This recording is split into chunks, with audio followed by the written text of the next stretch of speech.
नमस्कार, मैं निशा ठाकुर और आप देख रहे हैं मेट्रो मुंबई। वक्त हो चुका है टॉप 10 बुलेटिन का, तो आइए एक नजर डालते हैं मुंबई की 10 बड़ी खबरों पर। सलमान खान के बाद अब विकी कौशल और कैटरीना कैफ को भी जान से मारने की धमकी लगातार सोशल मीडिया साइट इंस्टाग्राम पर दी जा रही थी। दरअसल एक कैटरीना कैफ का आशिक लगातार कैटरीना कैफ को स्टॉक कर रहा था और उसने अपने इंस्टाग्राम आईडी पर कैटरीना कैफ का नाम बतौर अपनी वाइफ लिखा हुआ था। आखिर क्या था इस व्यक्ति, इस युवक का प्लान, आइए जानते हैं। कैटरीना कैफ और उनके हस्बैंड विकी कौशल को जान से मारने की धमकियां मिल रही है। एक शख्स सोशल मीडिया पर स्टार कपल को लगातार धमकियां दे रहा है। पुलिस ने अब धमकी देने वाले शख्स का पता लगा लिया है और उसे अपनी हिरासत में भी ले लिया है। नई जानकारी के मुताबिक मुंबई पुलिस ने मनविंदर सिंह नाम के शख्स को गिरफ्तार किया है। मनविंदर पेशे से एक स्ट्रगलिंग एक्टर है। बताया जा रहा है कि मनविंदर सिंह बॉलीवुड एक्ट्रेस कैटरीना कैफ का बड़ा फैन है। वे कैटरीना से शादी करना चाहता था, इसलिए पिछले कुछ महीनों से वो लगातार सोशल मीडिया पर कैटरीना और विकी कौशल को परेशान कर रहा था। कैटरीना और विकी को धमकी देने वाला आरोपी शख्स मुंबई में ही रहता है। पुलिस ने आरोपी शख्स को आज गिरफ्तार कर लिया है। पुलिस शख्स से पूछताछ कर रही है। पुलिस ने जिस आरोपी शख्स को अपने गिरफ्त में लिया है, उसका इंस्टाग्राम अकाउंट देखकर आप भी तंग रह जाए।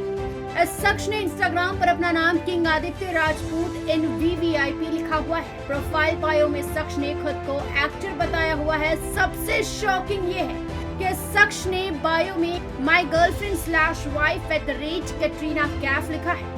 आरोपी ने कैटरीना की ऑफिशियल आईडी को भी टैग किया हुआ है। आरोपी शख्स के सरफिरेपन का अंदाज आप इस बात से लगा सकते हैं कि उसने कैटरीना की शादी की फोटो को अपने साथ एडिट करके शेयर किया है। फोटो में आप देख सकते हैं कि कैटरीना अपने ब्राइडल लहंगे में है और विकी कौशल के चेहरे को एडिट करके आरोपी ने अपना चेहरा लगा दिया है। कैप्शन में कैटरीना कैफ की आईडी को टैग करके एक्ट्रेस संग शादी की बात की गई। मनविंदर सिंह की उम्र 25 साल की है। वो पिछले 3 महीनों से सांता क्रूज में अलग अलग जगह रहता है। मेट्रो मुंबई। तो महाराष्ट्र में इस वक्त फिलहाल सियासी घमासान छिड़ा हुआ है। राज ठाकरे और उद्धव ठाकरे भी एक दूसरे पर निशाना साधते बयानबाजी करते हुए नजर आ रहे हैं। तो दूसरी तरफ मुंबईकरों की राय क्या है? क्या राज ठाकरे और उद्धव ठाकरे को साथ आना चाहिए? देखिए। महाराष्ट्र के लिए लाभदायी अगर दोनों भाई मिलकर काम करेंगे, उद्धव ठाकरे और राज ठाकरे। महाराष्ट्र में इस वक्त राजनीति घमासान आया है। बात शिवसेना के अस्तित्व तक आ चुकी है और इसके जिम्मेदार सिर्फ उद्धव के उस फैसले को बताया जा रहा है जिसमें उन्होंने कांग्रेस और एनसीपी से गठबंधन का फैसला लिया था। अब शिवसेना को बचाने के लिए क्या उद्धव और राज को एक होना चाहिए या राज ठाकरे को शिवसेना संभालना चाहिए, ये सवाल भी खड़ा हो गया है। जब ये सवाल हमारे संवाददाताओं ने मुंबईकरों से पूछा तो सुनिए मुंबईकरों ने क्या कहा है। उनके जो पिताजी है उन्होंने बहुत मेहनत की है महाराष्ट्र के लिए। उनके दोनों सन है, वो सगे भाई है। सगे भाई को काम मिलके काम करेंगे तो अच्छा है। Union is strength. 1 से 2 होते तो 2 होते तो 52 हो जाता है हमारा हिसाब। उनको बिल्कुल उनको मिलना चाहिए। इससे महाराष्ट्र गवर्नमेंट को फायदा होगा, नुकसान तो नहीं होगा। ये अपने बेनिफिट के लिए कुछ भी कर सकते हैं, किसी को छोड़ सकते हैं, किसी के संग जुड़ सकते हैं, क्योंकि राजनीति स्तर इतना गिर चुका है जिसका कोई लेवल नहीं है और इसकी वजह से देश को और जनता को काफ़ी परेशानियों का सामना करना पड़ रहा है। लेकिन समझदार किसी नेता की कोई व्यवस्था नहीं हो पाती। ये जोड़ तोड़ की जो राजनीति करते हैं इसको देश को काफ़ी नुकसान पहुंचता है। इनको समझना होगा, स्तर और मजबूत राजनीति करें और देश को संभालने का काम करें। ये जोड़ तोड़ की राजनीति नहीं करनी चाहिए। भाई ये मुंबई की जनता है। जिस तरीके से मुंबईकरों ने जवाब दिया उससे ये तो साफ है कि उन्हें इन सब में कुछ दिलचस्पी नहीं। वैसे कई लोगों ने ये भी जरूर कहा कि दोनों साथ आ जाए तो अच्छा होगा। मुंबईकरों के लिए मेट्रो मुंबई की रिपोर्ट। तो अब केंद्र सरकार की रडार पर आदित्य ठाकरे भी आ चुके हैं। आदित्य ठाकरे द्वारा किए गए कामकाजों का ऑडिट किया जाएगा। सत्ता बदल गई, सरकार बदल गई। अब उद्धव ठाकरे के नेतृत्व वाली महाविकास अघाड़ी सरकार के वक्त किए गए कामों का हिसाब किताब शुरू है। आदित्य ठाकरे पर्यावरण बचाने के नाम पर मुंबई के आरे इलाके में मेट्रो कार शेड बनाए जाने का विरोध में मुहिम चला रहे थे। अब उनका पर्यावरण विभाग ही पीएम मोदी के नेतृत्व वाली केंद्र की बीजेपी सरकार के रडार पर आ गया है। पिछली ठाकरे सरकार के 2.5 सालों के दौरान पर्यावरण विभाग के कामों का अब ऑडिट करने का आदेश दिया गया है। केंद्र सरकार ने महाराष्ट्र के पूर्व पर्यावरण मंत्री आदित्य ठाकरे के कार्यकाल के वक्त के 2.5 सालों के काम का ऑडिट करना शुरू कर दिया है। इनमें खास तौर से महाराष्ट्र प्रदूषण नियंत्रण बोर्ड के कामों का ऑडिट शुरू किया गया है। इससे महाराष्ट्र प्रदूषण नियंत्रण बोर्ड के कर्मचारी और अधिकारी टेंशन में आ गए हैं। बोर्ड के कार्यभार को लेकर कोई नई योजनाएं या सूचनाएं आए तो चिंता की बात नहीं है, लेकिन ऐसा कुछ सामने न आ जाए जिससे प्रदूषण नियंत्रण विभाग की सीख और प्रतिष्ठा खराब हो। अधिकारियों के इस बात की चिंता है। केंद्र सरकार ने मुंबई, पुणे, कोल्हापुर, नागपुर, चंद्रपुर, अमरावती, औरंगाबाद, नासिक, ठाणे, रायगढ़ में महाराष्ट्र प्रदूषण नियंत्रण बोर्ड के कार्यालयों में पिछले 2.5 सालों के कामों का ऑडिट करना शुरू करवा दिया है। आदित्य ठाकरे के खिलाफ पर्यावरण बचाने के लिए आर्य बचाओ मुहिम को लेकर पहले भी एक केस दर्ज हो चुका है। Bureau report, metro Mumbai. तो उद्धव ठाकरे ने अपने भाषण में हिंदुत्व को लेकर भाजपा और शिंदे को जमकर लताड़ लगाई है। बंडखोर ही बंडखोरी नाही, ही हरामखोरगिरी आहे, नमक हरामीपणा आहे। तर शिवसेना प्रमुखांचा म्हणजे माझ्या वडिलांचा फोटो लावू नका, हिम्मत असेल सगळ्या पदाधिकाऱ्यांच्या शपथपत्रांचे गठ्ठे ही माझी भेट असेल। शिवसेना पार्टी प्रमुख उद्धव ठाकरे रविवार की शाम मुंबई की काला चौकी में शिवसेना की एक शाखा का उद्घाटन करने पहुंचे थे। इस कार्यक्रम में उन्होंने बीजेपी और एकनाथ शिंदे गुट के नेताओं पर जमकर हमला बोला। उन्होंने शिंदे गुट के नेताओं को बागी कहने से इनकार किया। उन्होंने उन्हें गद्दार करार दिया। कहा उन्होंने बंडखोरी नहीं की है, हरामखोरी की है। अगर उनमें हिम्मत है तो अपने पिता के नाम पर खड़े होकर दिखाए। उन्होंने सिर्फ पार्टी नहीं चुराई, मेरे पिता को भी चोरी कर ले जा रहे हैं। वे मर्द नहीं, चोर है। मग नातं जर का तोडायचं असेल तर हे जे स्वतःला मर्द समजतायत, बंडखोर ही बंडखोरी नाही, ही हरामखोरगिरी आहे, नमक हरामीपणा आहे। आणि मग एवढी जर का तुमच्यात मर्दुमकी असेल तर शिवसेना प्रमुखांचा म्हणजे माझ्या वडिलांचा फोटो लावू नका, हिम्मत असेल तर स्वतःच्या नावाने मत मागा। उद्धव ठाकरे ने कहा कि जब जब शिवसेना पर संकट आया है, शिवसेना और मजबूत होकर उभरी है। उन्होंने कहा कि अब लड़ाई पैसे और निष्ठा के बीच शुरू हो गई है। मेरे शिवसैनिक सामान्य लोग हैं, लेकिन वे असामान्य लड़ाई जीत कर दिखाएंगे। उन्होंने कहा कि बीजेपी को मुंबई पर राज करना है, इसलिए शिवसेना को तोड़ने की साजिश रची गई है। हिंदू हिंदू में फूट डाला जा रहा है, मराठी मानुस को तोड़ा जा रहा है, शिवसेना से ठाकरे के नाम को तोड़ा जा रहा है। अफसोस कि इस साजिश में वे गद्दार लोग भी शामिल हैं, जिन्हें शिवसेना ने बड़ा किया।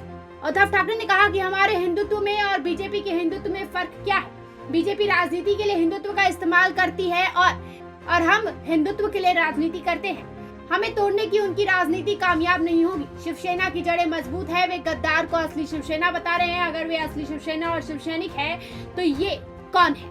27 जुलाई को उद्धव ठाकरे का जन्मदिन है। इस बात को आधार बनाते हुए उन्होंने कहा कि गद्दारों के चुनाव आयोग में जाकर शिवसेना पर दावा किया है।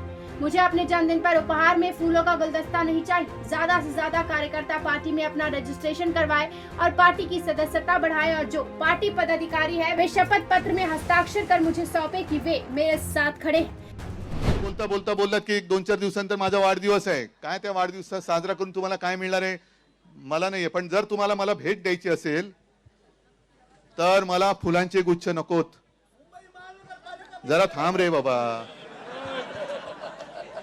मला फुलांचे गुच्छ नकोत, मला सदस्यांच्या अर्जांचे आणि माझ्या सगळ्या पदाधिकाऱ्यांच्या शपथपत्रांचे गठ्ठे ही माझी भेट असेल।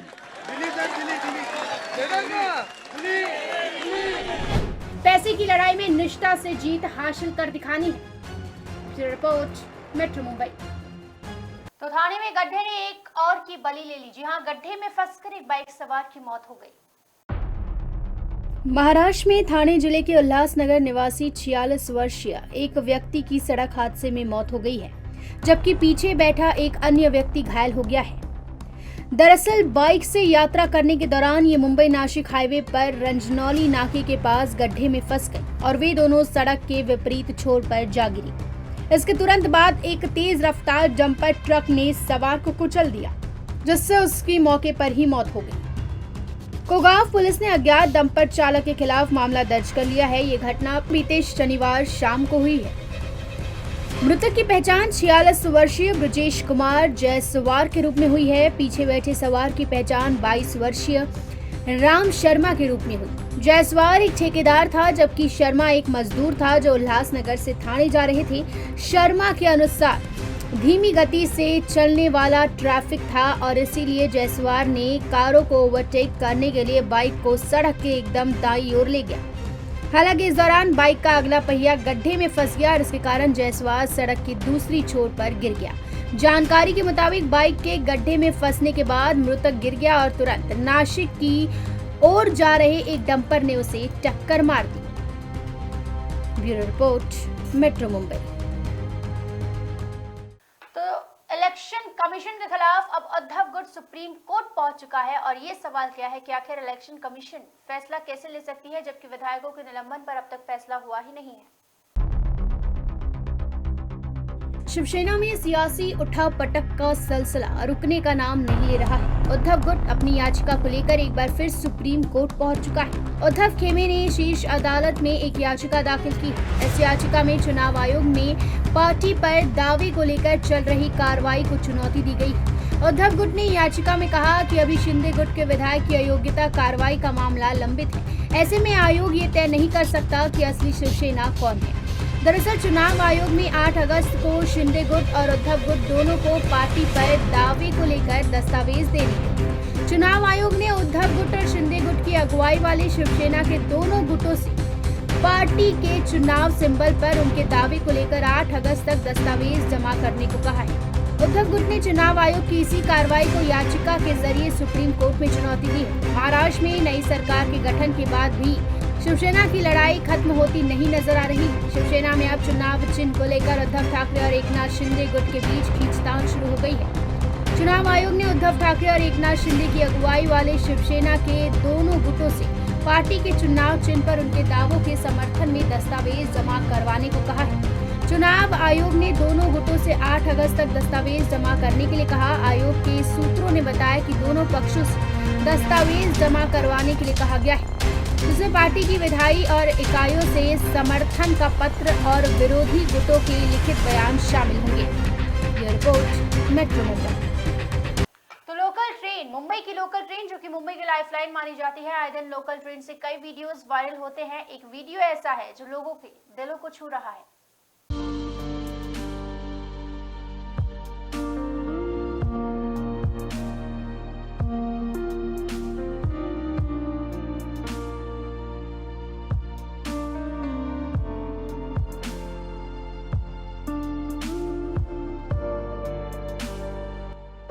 सोशल मीडिया पर वायरल इस खूबसूरत वीडियो ने लोगों का दिल जीत लिया है। इस क्लिप में हम देख सकते हैं कि एक पिता चलती हुई लोकल ट्रेन के दरवाजे के करीब बैठा है। उसके साथ छोटी बच्ची भी यात्रा कर रही है। जब बच्ची पिता को अपने नन्हे नन्हे हाथों से फल खिलाने लगती है, तभी ट्रेन में मौजूद कोई यात्री इस प्यारे से दृश्य को कैमरे में कैद कर लेता है, जिसे देखकर अब इंटरनेट यूजर्स इमोशनल हो रहे हैं। ये वीडियो इंस्टाग्राम यूजर सन की साक्षी ने शेयर किया है। उन्होंने कैप्शन में लिखा है कि ऐसे लम्हों के लिए जीना चाहते हैं। अब तक इस क्लिप को 4 लाख से ज्यादा व्यूज मिल चुके हैं। पिता बेटी की खूबसूरत बॉन्डिंग को देखकर बहुत से यूजर्स ने प्रतिक्रियाएं दी है। आप भी कमेंट सेक्शन में अपनी राय जरूर बताएं। Bureau report, metro Mumbai. तो अब ट्रेन से सफर करने वाले यात्रियों के लिए अच्छी खबर है। ट्रेन में सफर के दौरान अगर आपकी वेटिंग टिकट है तो आप डेबिट कार्ड से जुर्माना भर सकते हैं या फिर डेबिट कार्ड से टिकट भी ले सकते हैं, यानी कि टिकट का पेमेंट कर सकते हैं। इंडियन रेलवे ने यात्रियों के लिए एक नई सुविधा शुरू की है। अब यात्री चलती ट्रेन में भी टिकट करा सकते हैं। रेलवे के नए नियम के मुताबिक यात्री ट्रेन में भी किराया या जुर्माना डेबिट कार्ड के जरिए भर सकेंगे। रेलवे ने इस तकनीकी को बेहतर करने के लिए 4G के जरिए जोड़ रहा है। अब एक ऐसा सिस्टम 2G होने के चलते कई तरह की कठिनाइयों का सामना करना पड़ रहा था। दरअसल पॉइंट ऑफ सेलिंग यानी POS मशीनों में 2G सिम लगे हैं, लिहाजा दूर दराज के क्षेत्र में नेटवर्क की समस्या आती है। ऐसे में अब रेलवे ने अपने स्टाफ को हैंड हेड टर्मिनल जैसे इलेक्ट्रॉनिक गैजेट्स में 4G सिम लगाने की कवायद शुरू कर दी है।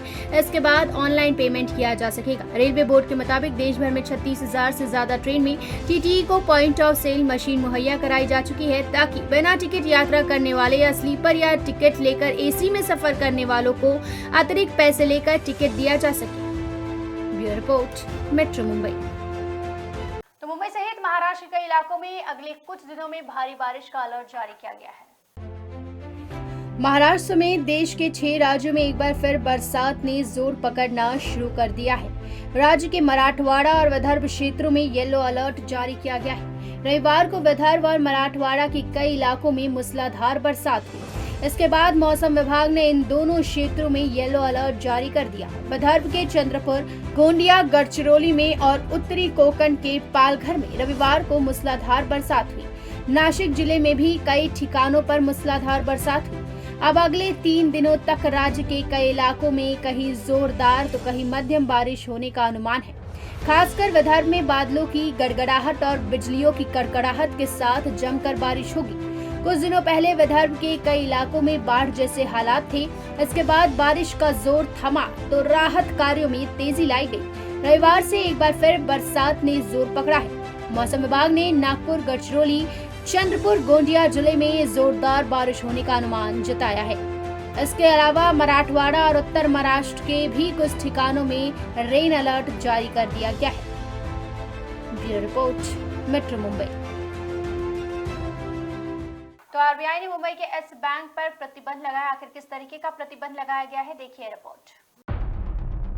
भारतीय रिजर्व बैंक यानी RBI ने मुंबई के रायगढ़ सहकारी बैंक पर प्रतिबंध लगा दिया है। इन पाबंदियों के चलते जमाकर्ता खाते से सिर्फ 15,000 रुपए ही निकाल पाएंगे। बैंक के नकद मूल्य में भारी गिरावट आई है, इसलिए रिजर्व बैंक ने जमाकर्ताओं के वित्तीय हितों की रक्षा के लिए बैंक पर प्रतिबंध लगाने का फैसला लिया है। भारतीय रिजर्व बैंक के अनुसार रायगढ़ सहकारी बैंक पर प्रतिबंध 6 महीने के लिए होगा। रिजर्व बैंक ने साफ कर दिया है कि बैंक में बचत खाते, चालू खाते या किसी अन्य खाते के जमाकर्ता 15,000 रुपए से ज्यादा नहीं निकाल सकते। RBI ने यह भी स्पष्ट किया है कि रायगढ़ सहकारी बैंक पर प्रतिबंध लगाने का मतलब ये नहीं है कि बैंक का बैंकिंग लाइसेंस रद्द कर दिया जाएगा। RBI ने यह भी कहा कि बैंक की वित्तीय स्थिति पर प्रतिबंध के साथ बैंक बैंकिंग कारोबार कर सकता है। रिजर्व बैंक की ओर से जारी एक बयान के मुताबिक बैंक की वित्तीय स्थिति के आधार पर प्रतिबंधों में बदलाव हो सकता है। इस बीच भीड़ में Shri Chhatrapati Rajshree Shahu urban co operative bank limited पर RBI ने 6 लाख रुपए का जुर्माना लगाया है। Bureau report, metro Mumbai. ये थी मुंबई की 10 बड़ी खबरें और आप देख रहे थे टॉप 10 बुलेटिन। रोज रात मेरे साथ देखिए मुंबई की टॉप 10 बुलेटिन सिर्फ मेट्रो मुंबई पर। धन्यवाद।